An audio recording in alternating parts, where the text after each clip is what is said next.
Evening 7:30 అయితే అయింది. పని అయితే స్టార్ట్ చేశాను అనమాట. ఇంకెక్కడి పని అక్కడే అయితే ఉంది. సో పప్పు అది కడగాలి అండ్ రవ్వ నానపోసాను ఇడ్లీ కోసమని. ఇంకా ఇక్కడవన్నీ అన్నీ సర్దాలి మొత్తం అంతా కూడా. సో ఒకసారి నేను పనులు చేసుకుంటూ ఉంటాను, మీరైతే జస్ట్ చూస్తూ అయితే ఉండండి నా గోల. డిస్టర్బెన్స్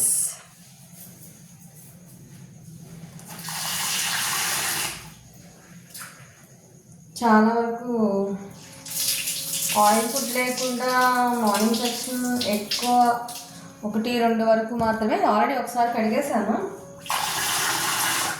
జస్ట్ ఇప్పుడు ఇంకొకసారి మిక్సీ వేసే ముందు ఇంకొకసారి కొంచెం క్లీన్ చేద్దాము అనే కాన్సెప్ట్తోనే ఒకసారి కడిగి పక్కన పెట్టింది ఏంటి అని అనుకునే వాళ్ళు ఉండొచ్చు. దానికోసం చెప్తున్నాను అనమాట. ఆల్రెడీ 2-3 టైమ్స్ వాష్ చేసే పక్కన పెట్టాను అనమాట దాన్ని. ఇప్పుడు అది మిక్సీ వేసుకోవడమో ఏదో చెయ్యాలి. అండ్ నైట్ అయితే ఫుడ్ అయితే పెద్దగా ఏం తీసుకోను అనమాట.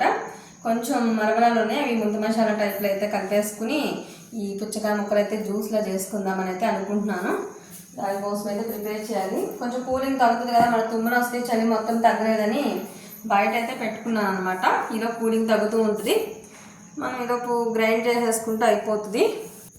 ఈలోపు ముంత మసాలాలకు అయితే కొంచెం ఆనియన్, టమాటో, పచ్చిమిర్చి అవైతే స్మాష్ చేసేసుకుని దాంట్లో కొంచెం మిక్చర్ ప్యాకెట్స్ ఉంటాయి కదా, అవి కనుక యాడ్ చేసుకుని కొంచెం సాల్టు, కారం అండ్ కొత్తిమీర అండ్ కొంచెం ఆయిల్ ఇవన్నీ మిక్స్ చేసుకుని కొంచెం లాస్ట్లో టేస్ట్ కోసం కొంచెం ఒక సగం చెక్క నిమ్మకాయ ఇవి కనుక యాడ్ చేసుకుంటే బాగుంటుంది. ముంత మసాలా కూడా నేర్పిస్తున్నావా అనేది తిట్టుకోకండి ప్లీజ్.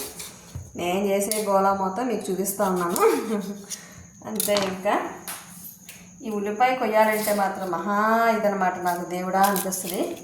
బట్ ఏదైనా ఫైనల్గా తప్పదు.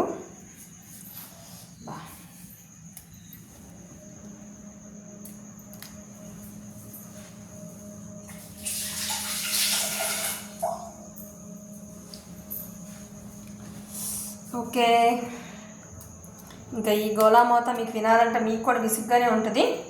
సో కాబట్టి ఈరోజుకి అది ఇవన్నీ ప్రిపేర్ చేసుకుంటూ మీతో అయితే పర్సనల్ బ్లాగ్లో అయితే షేర్ చేసుకుంటున్నాను.